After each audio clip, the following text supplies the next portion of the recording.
दिल्ली का बादशाह हुमायूं जब कन्नौज के युद्ध में शेरशाह से हार गया तो अपनी जान बचाकर वहां से भाग निकला और उसे तब गुरु घर की महिमा का पता चला। तो वो गुरु साहब का आशीर्वाद लेने के लिए खंडूर साहब पहुंचा। तब वहां पर गुरु नानक देव जी की गद्दी के दूसरे वारिस श्री गुरु अंगद देव जी महाराज उस वक्त उस गद्दी पर बैठे थे। शेरशाह गुरु घर के बारे में पूछता पूछता वहां पर पहुंचा और सीधा गुरु साहब के पास चला गया। तब गुरु अंगद देव जी महाराज अंतर ध्यान में बैठे थे, परमात्मा की भक्ति में लीन थे। हुमायूं एकदम उनके सामने जाकर खड़ा हो गया। गुरु जी मुझे उठकर आशीर्वाद देंगे, पर गुरु साहब अपने अंतर ध्यान में रहे। जब काफी समय हो गया तो उसे अपनी बेइज्जती महसूस होने लगी।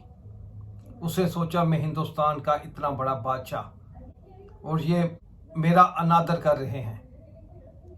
तो उसने जड़ से अपनी तलवार खींची, गुरु साहब पर वार करने लगा। तब गुरु साहब की आंखें बंद थी तो गुरु साहब ने कहा, बादशाह, यहां लड़ाई के मैदान में तुझे अपनी तलवार चलानी चाहिए थी। जहां तुझे शेरशाह का मुकाबला करना चाहिए था, वहां से तो तुम भाग निकले। वहां तुम अपनी तलवार नहीं चला पाए और यहां पर तुम निहत्थे फकीरों पर अपनी तलवार उठाते हो। तुझे इसकी सजा जरूर भुगतनी पड़ेगी। बादशाह को एकदम अपनी गलती का एहसास हुआ। उसने झट से अपनी तलवार मैदान में डाली और गुरु साहब के चरणों में गिर पड़ा और कहने लगा, मुझे माफ कर दो। गुरु साहब ने कहा, तुम बादशाही के अहंकार में अंधे हो चुके हो। अगर तुम निम्रता के साथ खड़े रहते तो तुझे तुम्हारा राज जल्दी मिल जाता, लेकिन तुमने गुरु घर का अनादर किया है।